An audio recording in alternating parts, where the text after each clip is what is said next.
Let me tell you why I keep stones in a bottle. For this trick, all you need is a plastic bottle and some stones. Make an opening in the center of the bottle, draw a medium-sized rectangle with a marker, then cut it out with scissors or a knife.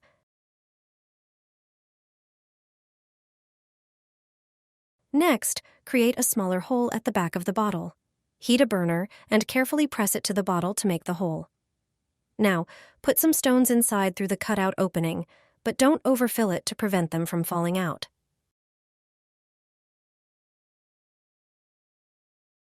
Most people don't know that this can give them faster internet for free. The smaller hole allows you to hang the bottle higher in the house, where the signal is often stronger.